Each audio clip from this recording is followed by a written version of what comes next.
Բարև ձեզ, եթերում update լրատվականն է, թարմացնենք օրվա լրահոսը։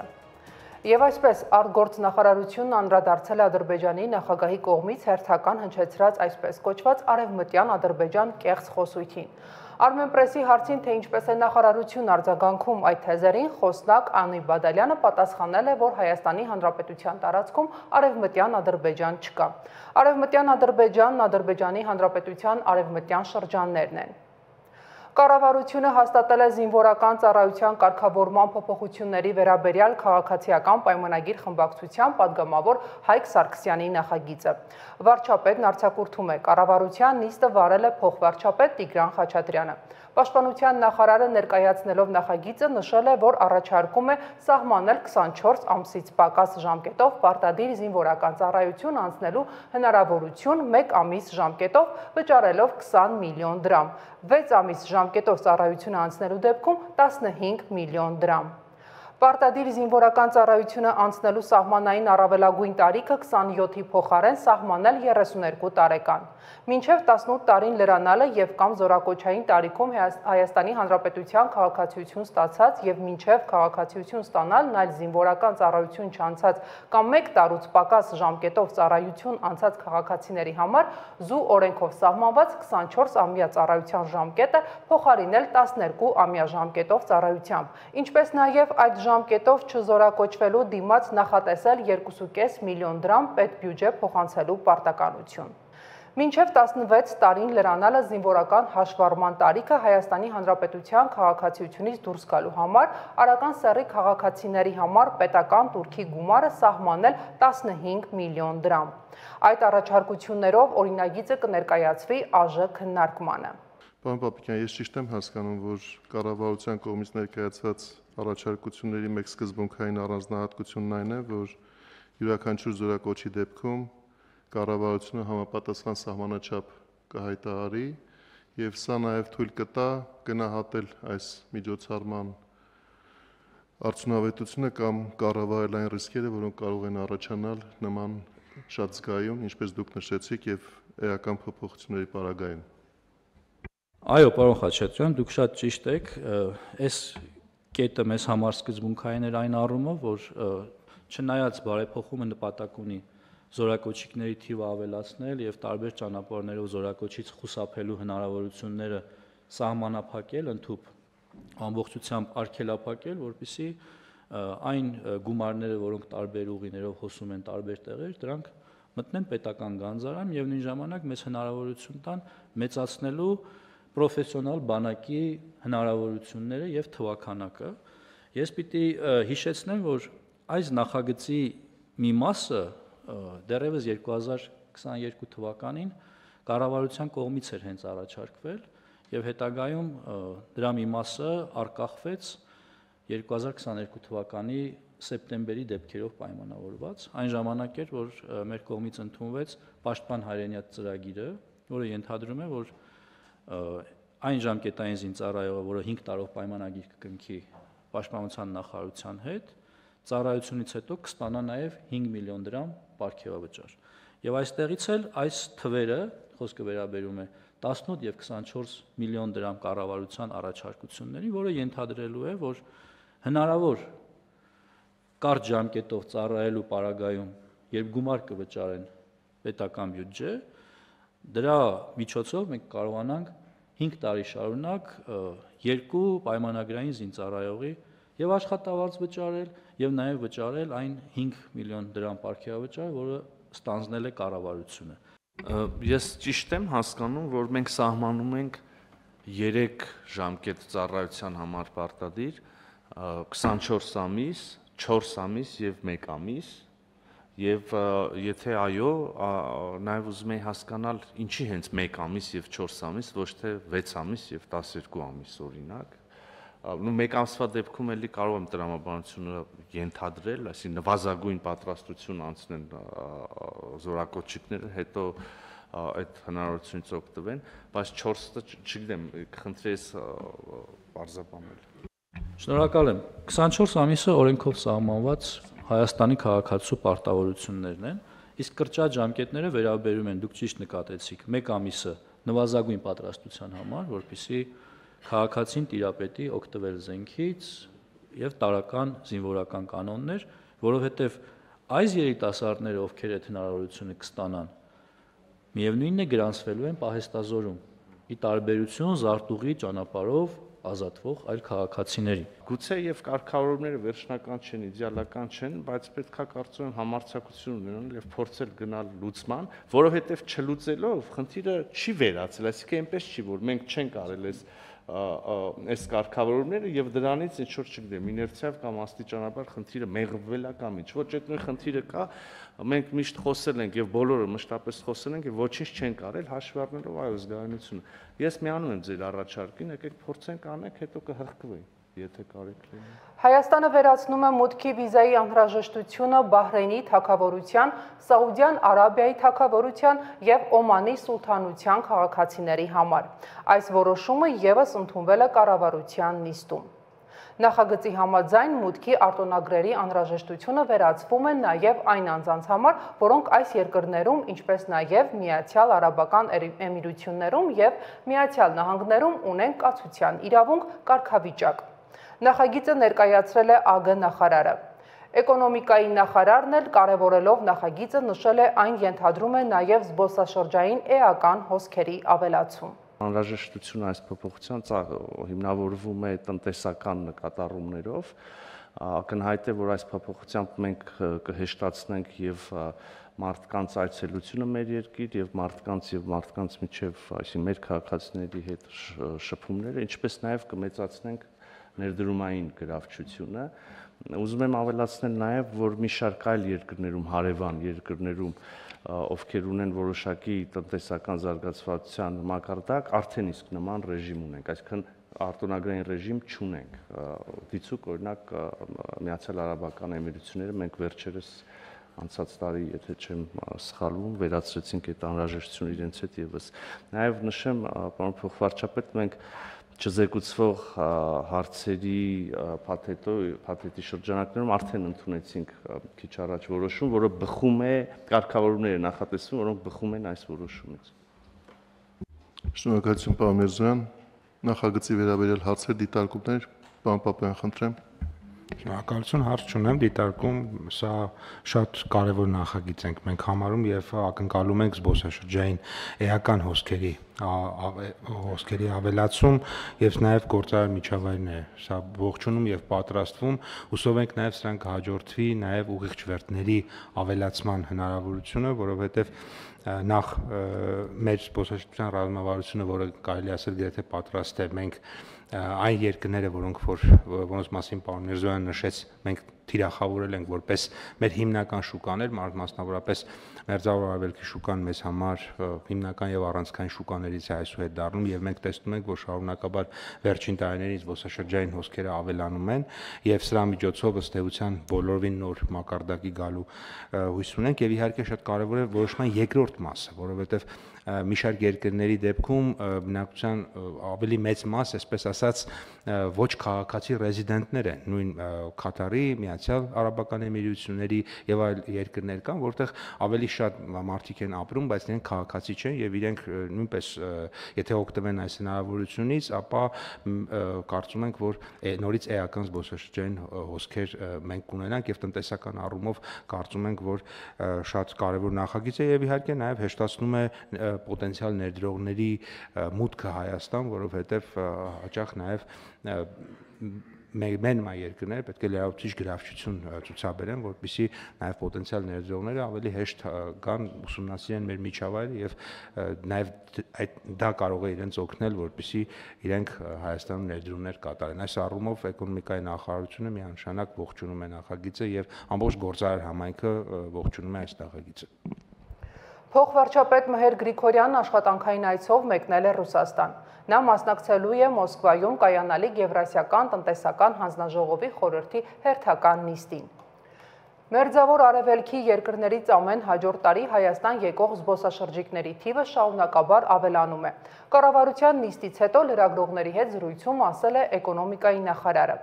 Գևորգ Պապոյանն անդրադարձել է նաև 3 Հայաստանում Վրաստանի դեսպանատան մոտ կոնյակագործերի բողոքի ակցիային, նշելով, որ պլանավորում է հանդիպում արտադրողների հետ։ Ինչ վերաբերում է իր Վրաստան հնարավոր այցին, ապա նախարարն ասել է, որ դեռ վերջնական որոշում չկա։ Խնդիրները կարող են քննարկել նաև օնլայն։ Միաժամանակ Պապոյանը հայտնել է, որ կառավարությունը մշակում է նոր ծրագրեր, որոնք կարող են օգնել տեղի արտադրողներին խաղողի մթերման հնարավոր խնդիրները ժամանակին կարգավորելու համար։ Տեսեք, ես ասել եմ հետևյալը, ես ասել եմ ազգային ժողովում, ասել եմ, որ նախ կարիքի պարագայում պլանավորվում է նաև հնարավոր եմ համարում նաև իմ այցը Վրաստան։ Եվ ուզում եմ նշել, որ մենք, այսպես ասած, շատ ակտիվ քննարկումների մեջ ենք։ Իմ այցի հնարավորության դուռը, այսպես ասած, դեռևս փակված չէ, բայց այս պայդրությամբ չունենք այնպիսի իրավիճակ, որ օրինակ իմ այցի պարագայում կարող ենք այսպես ասած իմ այցը կարող է շատ ավելի այնպիսի իրավիճակը փոխել, քան այն օնլայն Zoom, Zang-ով եւ այլն, որ կապի մեջ ենք, որովհետեւ մենք օրական պարբերական տրամաբանությամբ շփվում ենք։ Բայց ես ուզում եմ մի կարևոր բան այդ թեմայով ասեմ, շատ չեմ բացի փակագծերը, բայց ես ուզում եմ նշել, որ Հայաստանի Հանրապետության կառավարությունը հիմա մշակում է աջակցության ծրագրեր մեր կոնյակագործների համար, որոնք պետք է ապահովեն սեպտեմբեր-հոկտեմբեր ամիսներին խաղողի անխափան մթերումները։ Այսինքն մթերում արտահանում տրամաբանության մեջ մենք մեր բոլոր կազմակերպություններին, որոնք որ ներգրաված են այդ գործընթացում, կաջակցենք, բայց պայմանը պետք է լինի, ես կրկնում եմ, խաղողի անխափան եւ պատշաճ որակի մթերման գործընթացի կազմակերպումը։ Սա կօգնի, ես կարծում եմ, որ խնդիրների լուծմանը կօգնի, մենք նաեւ վաղը կամ այսօր կնայեմ գրաֆիկս, ուրեմն հանդիպում ունենք մեր կոնյակագործների հետ, ես այս ընթացքում գիտեք մեկ անգամ հրապարակային եմ հանդիպել, բայց նաև ոչ հրապարակային էլ ենք պարբերաբար քննարկում տարբեր առանձին արտադրողների կամ արտադրողների խմբի հետ։ Մենք կա որոշակի, այսպես ասած, քննարկման արդյունքների ամփոփում վրացական կողմի հետ, կհանդիպենք նաև քննարկենք մեր գործընկերների հետ, բայց ես ուզում եմ նշել, որ այնուամենայնիվ մենք կառավարությունը մեր խաղող արտադրողներին, մեր գյուղացիներին, մեր ֆերմերներին եւ մեր բրենդի, կոնյակի, սպիրտ արտադրողներին եւ բրենդի կամ կոնյակ պատրաստի արտահանողներին միայնակ չի թողել եւ չի թողնի եւ մենք որոշակի աջակցության մեխանիզմներ կունենանք եւ դուք ապագայում դրանք մասին կտեսնեք։ Պետեկամուտների կոմիտեն 2025 թվականի հունվար-ապրիլ ամիսների ընթացքում ապահովել է 948.7 միլիարդ դրամ հարկային եկամուտներ եւ պետական տուրքեր, ինչը նախորդ տարվա նույն ժամանակաշրջանի ցուցանիշից ավել է 120 միլիարդ դրամով կամ 14.5%-ով։ Այս մասին հայտարարել է պետնախագահ Էդուարդ Հակոբյանը։ Նույն ժամանակահատվածում կառույցն իրականացրել է 6124 ստուգում եւ ուսումնասիրություն, որի արդյունքում արձանագրել է լրացուցիչ 23.1 միլիարդ դրամ գումար։ Անդրադառնալով ֆիզիկական անձանց եկամուտների հայտարարագրման գործընթացին, Հակոբյանը տեղեկացրել է, որ 2024 թվականի հաշվետու տարվա համար մայիսի 22-ի դրությամբ հայտարարագիր ներկայացրել է 57.736 ֆիզիկական անձ։ Պետնախագահը պատասխանել է նաև այն հարցին, թե ինչ է սպասվում այն ֆիզիկական անձանց, որոնք մինչև նոյեմբերի 1-ը չեն ներկայացնի հայտարարագիր։ Հայտարարագրման մասով նշեմ, որ ես իմ խոսքում էլ նշեցի 54,000 քաղաքացիներ, եթե դրան ավելացնենք նաև մյուս հայտարարագրերը, մոտ 57,675 քաղաքացիներ դրացել են հայտարարագիրը եւ ինչպես նշեցի, դրանց մեջ 23,000-ը սոցիալական կրեդիտներ են ստացել, մոտ 2 միլիարդից ավել եւ այստեղ տեսեք հարց եք տալիս պետական աշխատողներին, թե մասնավոր սեկտորի աշխատողներին, ես դա հիմա ձեռքից տակ չունեմ անկեղծ ասած, եւ թե չափերը ինչքան են, դա աշխատանքային կարգով մենք ձեզ կփոխանցենք, եթե ձեզ հետաքրքիր է ավելի մանրամասն տվյալները, բայց էականը, տեսեք, նորից մենք մի անգամ էլ ենք առիթ ունեցել միասին խոսելու, էականը դինամիկան է, ասենք երբ որ նայում ենք օրինակ, թե յուրաքանչյուր շաբաթ քանի քաղաքացի է հայտարարագիր լրացնում, իրականում բավական տենց հետաքրքիր դինամիկա կա ու դրական դինամիկա կա, ու մարդիկ աշճանաբար սովորում են, հասկանում են դրա կարևորությունը եւ նաեւ շահագրգռված են, որպեսզի այդ թափանցիկությունը պետության հետ ունենան, միաժամանակ նաեւ այդ սոցիալական կրեդիտներից օգտվեն ու իրենց ընտանիքի կրթության ու մարդկային կապիտալի մեջ ներդրում անեն։ Ինչ վերաբերում է կազմակերպության ստուգմանը, քրեական վարույթների տեսանկյունից տեսեք, այս հարցը իհարկե քննարկել ենք, իհարկե պետական եկամուտների կոմիտեն չէ այն կառույցը, որը այս հարցին պիտի պատասխանի, բայց մեր մասնագետների հետ քննարկումների արդյունքում մեր մասնագետների դիտարկմամբ նման խնդիր չի առաջանում, բայց կարծում եմ վերջնական պատասխան ճիշտ կլինի ակնկալել համապատասխան մարմիններից, ովքեր որ այդ քրեական հարցերով են զբաղվում, բայց ես մեր մասով կարող եմ ասել, որ մեր մասնագետների հետ քննարկումների արդյունքում կարծում ենք, որ ոչ։ Դատախազությունը Սեթրակ Քոչարյանից պահանջում է բռնագանձել հունական կղզում գտնվող առանձնատան արժեքը մոտ 1.3 միլիարդ դրամ։ Վարչապետի աշխատակազմի ղեկավարի տեղակալ Տարոն Չախոյանը Facebook-ում գրել է, որ երկրորդ նախագահ Ռոբերտ Քոչարյանը դարձել է նաև հունական կղզում 6200 քառակուսի մետր տարածքի վրա կառուցված 600 քառակուսի մետր մակերեսով առանձնատան տեր։ Չախոյանը նաև լուսանկար է հրապարակել կից։ Կառավարության եւ ազգային ժողովի շենքերում զանգվածային անկարգությունների 9 մասնակից ձերբակալվել է։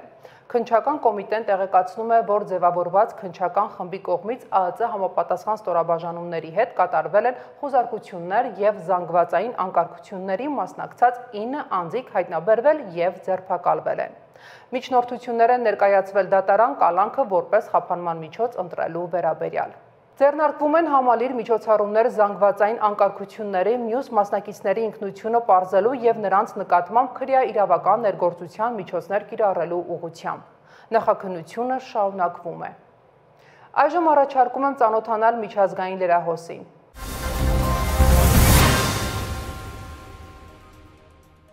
ԱՄՆ նախագահ Դոնալդ Թրամփը Հարավաֆրիկյան Հանրապետության նախագահ Սիրիլ Ռամաֆոսայի հետ Սպիտակ տանը հանդիպման ժամանակ պնդել է, թե այնտեղ իրականացվում է ցեղասպանություն երկրի սպիտակամորթ ազգաբնակչության նկատմամբ։ Օվալաձև աշխատասենյակում լրագրողների առջև հանդիպման ժամանակ Թրամփը հրահանգել է անջատել լույսերը եւ մոտ 4 րոպեանոց տեսանյութ է ցուցադրել, որում սևամորթ քաղաքական գործիչները, որոնցից ոչ մեկ Ռամաֆոսայի կառավարության կամ կուսակցության անդամ չէ, կոչեր էին հնչեցնում սպիտակ հարավ-աֆրիկացիների վրա հարձակվելու մասին։ Սիրիլ Ռամաֆոսան թերհավատորեն է վերաբերվել այս տեսանյութին, նշելով, որ երբեք նման բան չի տեսել։ Թրամփը նաեւ փաստաթղթեր է ներկայացրել, ասելով, որ դրանք տպված հաղորդագրություններ են սպիտակամորթ ֆերմերների դեմ հարձակումների մասին։ Ռամաֆոսան հույս ուներ, որ մայիսի 21-ին Թրամփի հետ հանդիպումը կնպաստի ԱՄՆ-ի հետ իր երկրի հարաբերությունների վերագործարկմանն այն բանից հետո, երբ Թրամփը չեղարկել էր օգնությունը Հարավ-Աֆրիկյան Հանրապետությանը, ապա ստան էր տրամադրել այնտեղի սպիտակամորթ քաղաքացիներին, արտաքսել էր այդ երկրի դեսպանին, ինչպես նաև քննադատել երկրի կողմից Իսրայելի դեմ ներկայացված դատական հայցը,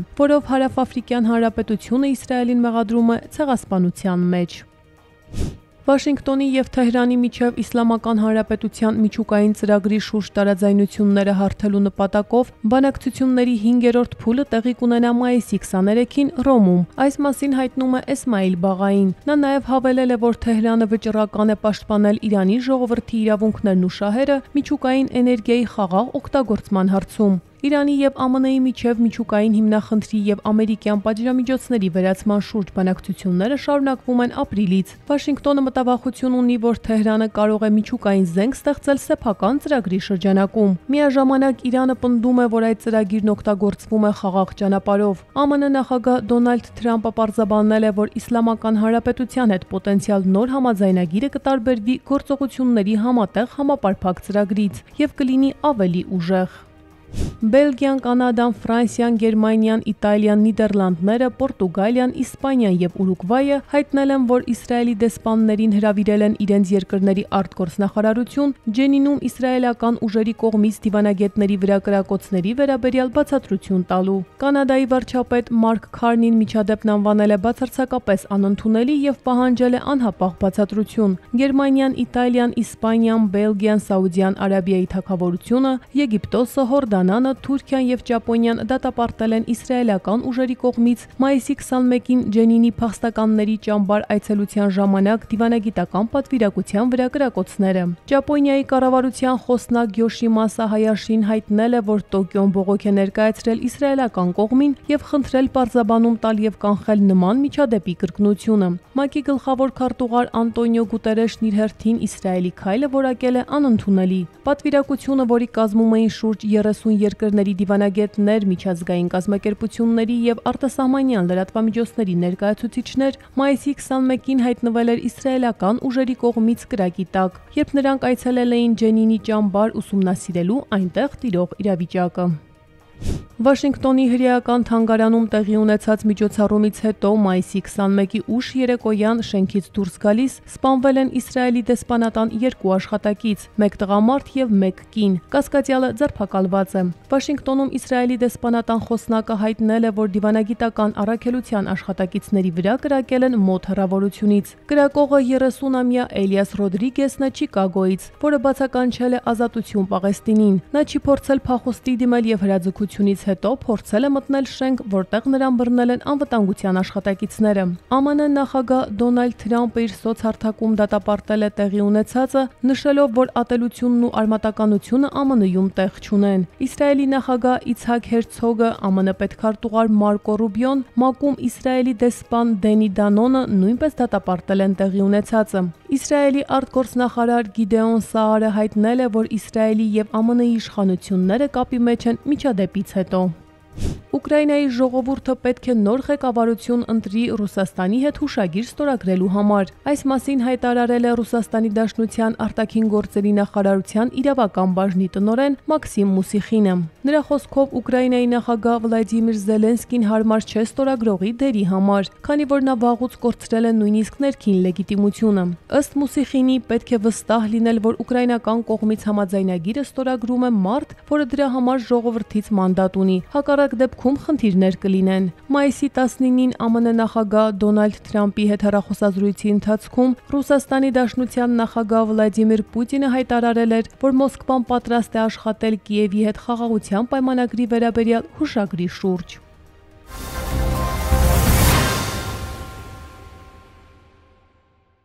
Ապօրինի արդյունահանում Մերձավանում իրացվել է 117 միլիոն դրամի հանույթ։ Ոստիկանության բացահայտումը դիտեք տեսանյութով։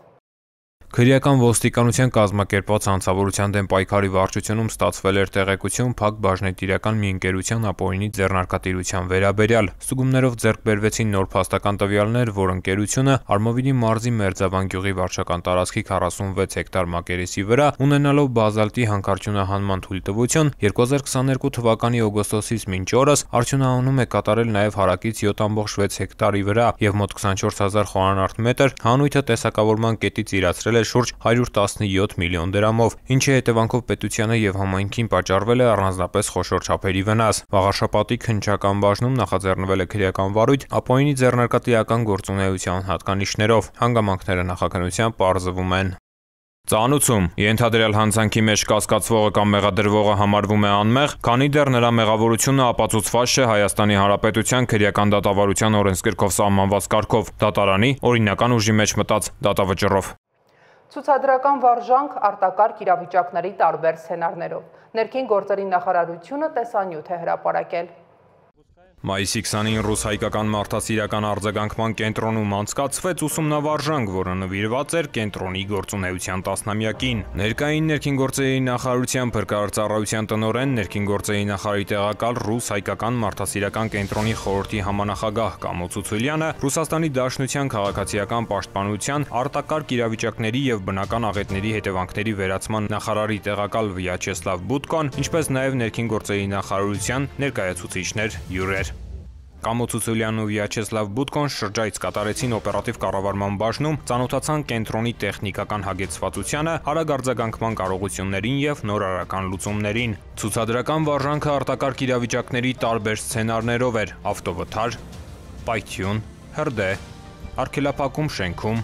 ականազերծում, քարաթափում եւ այլն։ Փրկարար ջոկատները օպերատիվորեն մարեցին հրդեհը, պարանային տեխնիկայի կիրառմամբ իրականացրեցին տուժածների տարհանում, իսկ բարձրադիր հատվածներում ցուցադրեցին մագլցման հմտություններ, ցուցաբերելով արագ եւ համակարգված արձագանք։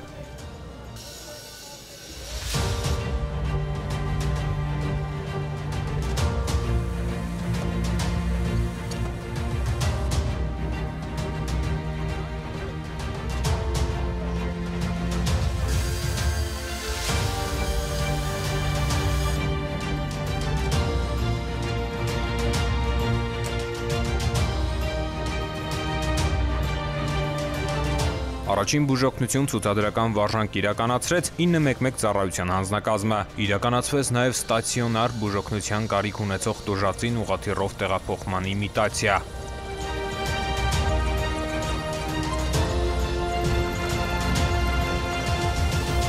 Կենտրոնի տարածքում ցուցադրվեց արտակարգ իրավիճակներում կիրառվող ավտոպարկը, հրշեջ, ջրափրկարարական, 911 առաջին բուժօգնության եւ այլ մասնագիտացված մեքենաներ։ Կամո Ցուցուլյանն ու Վյաչեսլավ Բուտկոն բարձր գնահատեցին կենտրոնի գործունեությունը, ընդգծելով համագործակցության, կուտակված փորձառության եւ արձագանքման արդյունավետ համակարգի կարեւորությունը։ Ավարտին Կամո Ցուցուլյանն ու Վյաչեսլավ Բուտկոն պատասխանեցին լրատվամիջոցների հարցերին։ Այսօր աշխարհահռչակ Շարլ Անձնավուրի ծննդյան օրն է։ Հայ, որը ծնվել էր Փարիզում, բայց դարձել էր Ֆրանսիայի ոգին իր ձայնով հուզելով միլիոնավոր մարդկանց։ Ավելի քան 1200 երգ, 80 ալբոմ, 60 ֆիլմ, լեգենդի ձայնը հնչել է աշխարհի ամենամեծ բեմերում Լուչանո Պավարոտիի, Պլաչիդո Դոմինգոյի, Լայզա Մինելիի, Ֆրանկ Սինատրայի, Պատրիսիա Կասի հետ։ Դստեր Սեդայի հետ կատարել է Սայադ Նովայի աշխարհումս երգը։ 1988-ի երկրաշարժից հետո նա ամբողջ աշխարհից օգնություն էր հավաքում հայերի համար։ 2008 թվականին Անձնավուրը ստացել է Հայաստանի քաղաքացիություն, Շվեյցարիայում Հայաստանի դեսպանն է եղել, Ժնևիում ՄԱԿ-ի գրասենյակում եւ այլ միջազգային կազմակերպություններում Հայաստանի մշտական ներկայացուցիչ է։ 100-ամյակի արդիվ կենտրոնական բանկը թողարկել է ոսկե հուշադրամ, որի դիմերեսին Շարլ Անձնավուրի Գյումրիի հուշարձանն է, իսկ դարձերեսին դիմապատկերը։ Հայաստանի ազգային հերոսի արձանի պատրաստման եւ տեղադրման գործընթացը շարունակվում է եւ հուլիսին տեղի կունենա բացման հանդիսավոր արարողությունը։ Je vous parle d'un temps que les moins de 20 ans ne peuvent pas connaître. Montmartre en ce temps-là. Եվ վերջում եղանակի մասին մայրաքաղաքում վաղը դարձյալ սպասվում է առանց տեղումների եղանակ։ Երեկոյան ժամերին հնարավոր է կարճատև անձրև։ Օդի ջերմաստիճանը էապես չի փոխվի։ Այսօր այսքանն էր, մնացեք խաղաղությամբ։